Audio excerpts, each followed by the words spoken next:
Tonight, we are in Argentina's Liga Profesional for Argentinos Juniors against Lanús.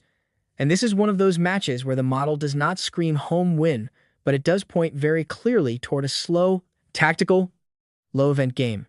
Let's start with the numbers. My model gives Argentinos Juniors 1.11 expected goals and Lanús 0.78. That translates into a home win probability of 34.1%, a draw at 46.8%, and an away win at 19.1%. So the biggest number on the board is not Argentinos, it is the draw. And the top projected scorelines tell exactly the same story. 0-0 comes first, then 1-1, then 1-0. That is the profile of the match in one glance.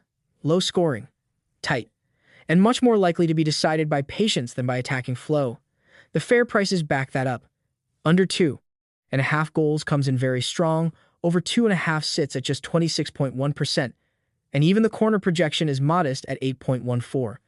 So from a pure model angle, this is not a match built for chaos. It is built for control, compression, and very few clean openings. Now let's widen the frame.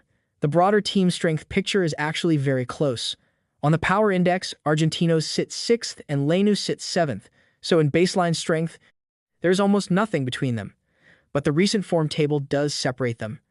Lanús are 7th in the form index, while Argentinos are down in 16th. That is an important split. The deeper power numbers say these teams are close.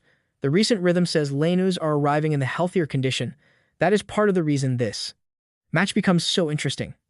Because the model leans toward a very compressed game, but the qualitative layer explains why the draw and under profile are so strong.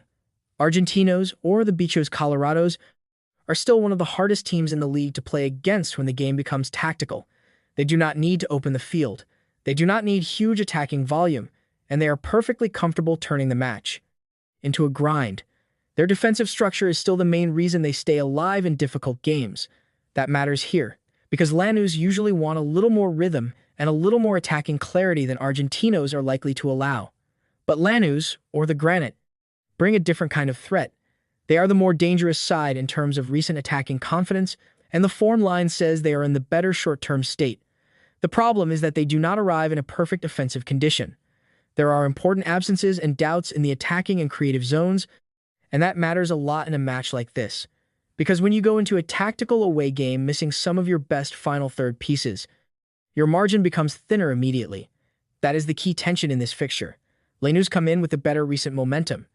Argentinos come in with the kind of defensive and structural identity that can flatten momentum very quickly. And when those two things meet, the draw starts making more and more sense. This also feels like a match where the first goal changes everything. If Argentinos score first, they can turn the game into a wall. If Lanús score first, they still may not blow the match open, because this is not the kind of fixture that naturally stretches into end-to-end football.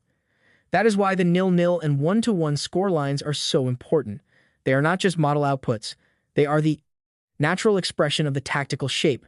Few spaces, few clean transitions, and long periods where neither side wants to make the first real mistake.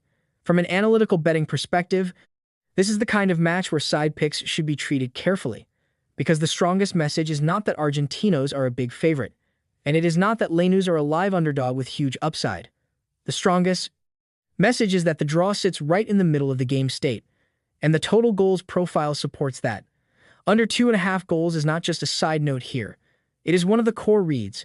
If you want a more specific texture read, this looks like one of those Liga Profesional games where the first half can be especially sticky.